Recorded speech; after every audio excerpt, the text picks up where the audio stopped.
Boa noite, galerinha. Tudo bom com vocês? Então, o objetivo desse vídeo não é esgotar todo o conteúdo do nosso tema, que é qual? Revolução Industrial. Porém, nós queremos sanar algumas pontas soltas que, porventura, podem ter ficado no vídeo. Você pode ter alguma dúvida, né? E o meu objetivo é te auxiliar na atividade que eu vou colocar lá no site escolar, né? Tem um link, você vai clicar para você abrir a atividade. Então, primeira coisa que a gente tem que entender, né? Por que a Revolução Industrial ela vai acontecer na Inglaterra? Né? Revolução significa mudança, e mudança no modelo de produção, né? Essa revolução ela vai ser uma revolução capitaneada, liderada pela burguesia.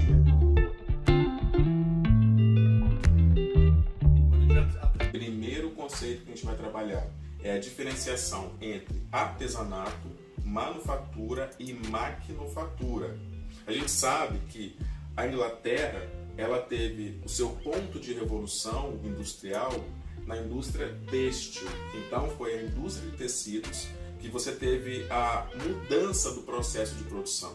Inicialmente, por exemplo, a produção artesanal, né, na Inglaterra, ela requeria apenas um trabalho familiar, aonde o camponês, ou o trabalhador, né, ou artesão, ele dominava todas as etapas da produção. Então, por exemplo, ele trabalha produzindo sapatos, né? Então ele tem uma pequena criação, né, de animais, de bois, por exemplo. Então ele curtia o couro do animal, ele cortava o couro, ele pintava o couro, ele armava o sapato, ou seja, ele dominava todas as etapas da produção. Ele tinha consciência da sua produção e até mesmo do valor que ele ia embutir no produto. Entretanto, com o advento da Revolução Industrial, a gente vai ter esses trabalhadores, né, sobretudo os camponeses, né, na Inglaterra, sendo empurrados para os centros urbanos. E aí você vai ter a criação da famosa manufatura. O que seria uma manufatura? Um conjunto de trabalhadores que não mais dominam todas as etapas da produção, mas sim cada um realiza uma etapa por vez. Então você vai ter uma pessoa que vai curtir o tecido, outra que vai cortar, outra que vai pintar, outra que vai moldar o sapato, outra que vai colocar na caixa. Ou seja, o trabalhador no processo manufatureiro ele não domina mais as etapas da produção.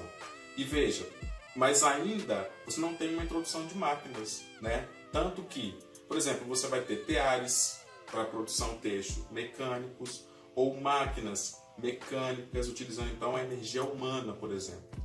Já na maquinofatura, a gente tem a introdução de máquinas nas fábricas. Aí sim, você tem o aumento da produção, o barateamento, daí você tem os artesãos literalmente quebrando, não tendo mais emprego, tendo que, de certo modo, pedir emprego nas grandes fábricas inglesas, né?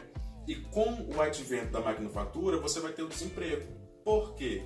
Porque uma máquina ela vai substituir o trabalho de vários trabalhadores, né? Deu para entender? Espero que vocês gostem.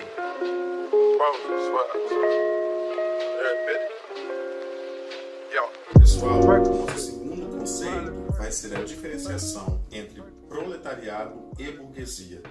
Quem é que forma a burguesia, né? São os donos das grandes empresas, das grandes fábricas, são os donos dos meios de produção, para Marx, por exemplo, né? E o que acontece? Esse burguês, essa burguesia, esses grandes comerciantes, eles vão acabar explorando os trabalhadores, né? Num conceito que o Marx vai criar, chamado de mais-valia.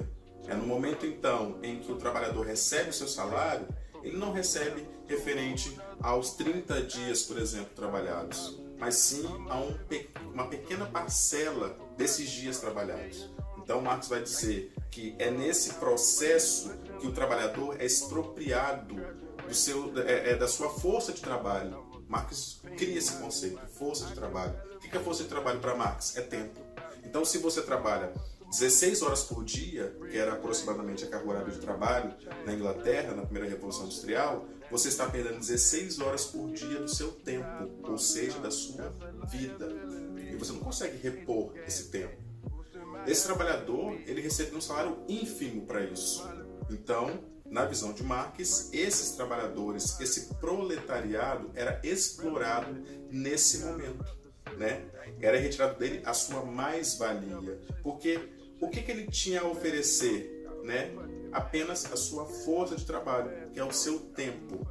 E qual o papel do proletariado? São aqueles que não têm nada a oferecer, além da sua prole, daí o nome proletariado, né? Além dos seus filhos, vão oferecer apenas a sua força de trabalho, vão vender a sua força de trabalho, ou seja, vender o seu tempo. Nesse jogo, eles são então explorados pela burguesia, né? Então, eis a diferença.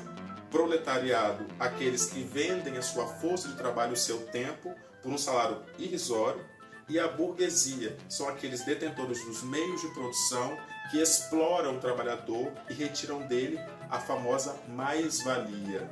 Se alguém quiser saber mais sobre mais-valia, pesquisa esse conceito na internet, vale a pena.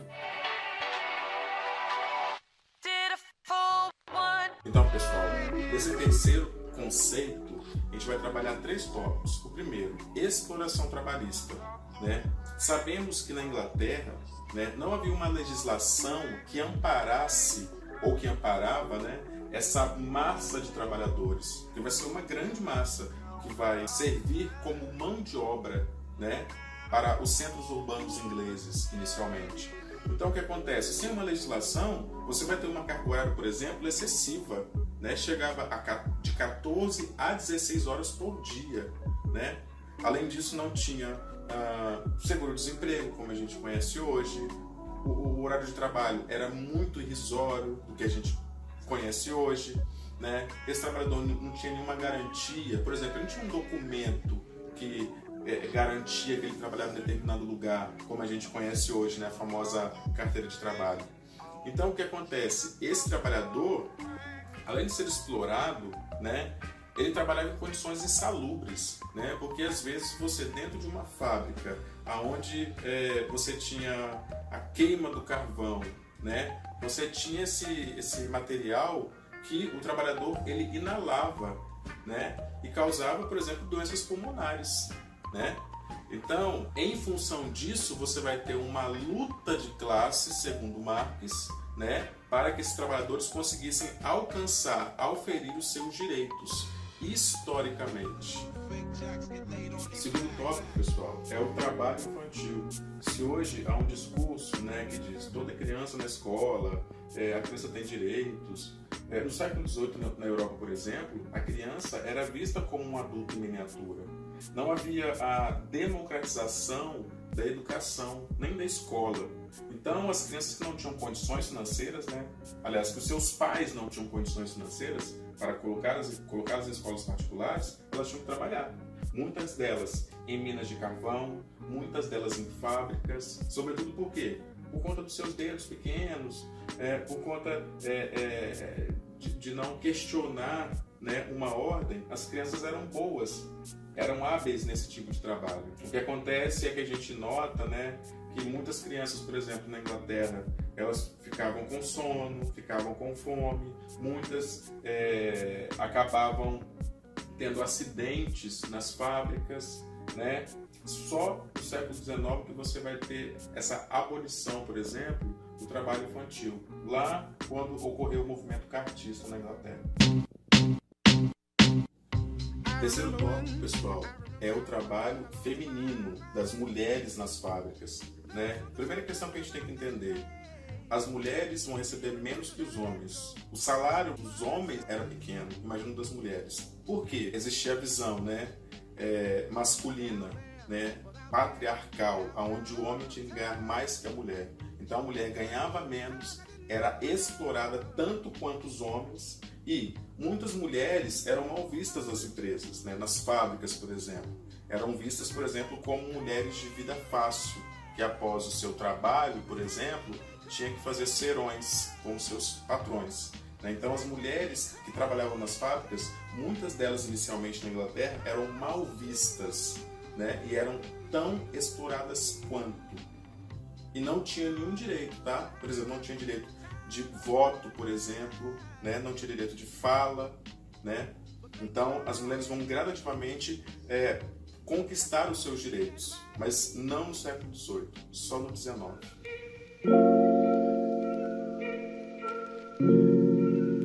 Outro conceito que a gente vai trabalhar vai ser o ludismo, ou o movimento ludista, o famoso movimento que quebra as máquinas, né? Como a gente está vendo aqui. Por que esse movimento é importante? Primeiro que ele está na nossa atividade, né, que eu vou postar para vocês lá, e outra que foi uma reação dos trabalhadores ao desemprego. Lembremos, a introdução de máquinas nas fábricas, né, no famoso processo manufatureiro, ele vai causar o desemprego. Na Inglaterra, por exemplo, havia a famosa lei da vadiagem. Quem fosse pego nas ruas de Londres, vadiando, sem um trabalho, poderia ser preso. Então, esses trabalhadores vão começar um movimento, logicamente vai ser suprimido pelo governo inglês, mas de quebra dessas máquinas, né? O famoso movimento ludista.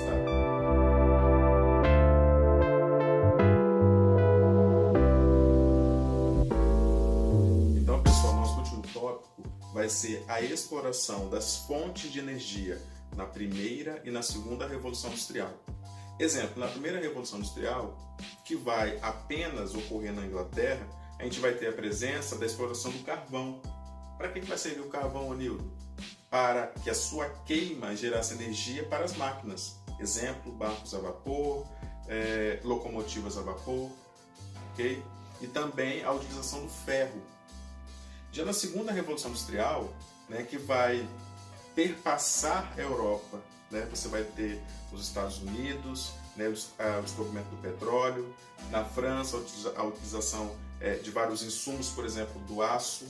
Então a gente vai ter, por exemplo, a indústria do petróleo, não servindo apenas para combustível para os automóveis, mas também para a criação de insumos, né, para produtos farmacêuticos, para a indústria do plástico, por exemplo, dentre outros insumos do petróleo.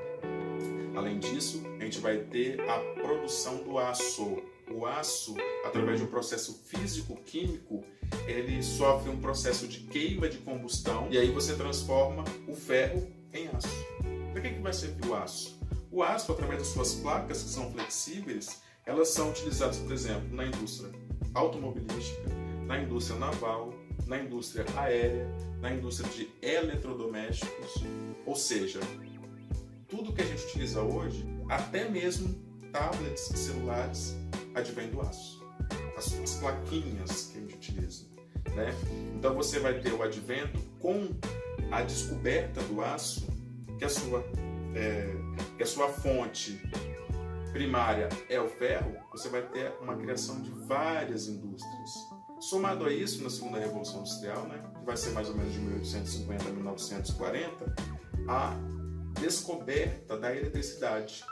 A eletricidade, então, ela vai possibilitar que as indústrias, por exemplo, funcionassem à noite, aumentando, como a gente já sabe, a exploração trabalhista, como eu sempre falo, né? Isso em Marx. Mas, além disso, você vai ter, agora sim, a criação de uma sociedade mais industrial, sobretudo nos centros urbanos, com a segunda Revolução Industrial, como o vídeo do Escolar nos mostra. Obrigado e até a próxima.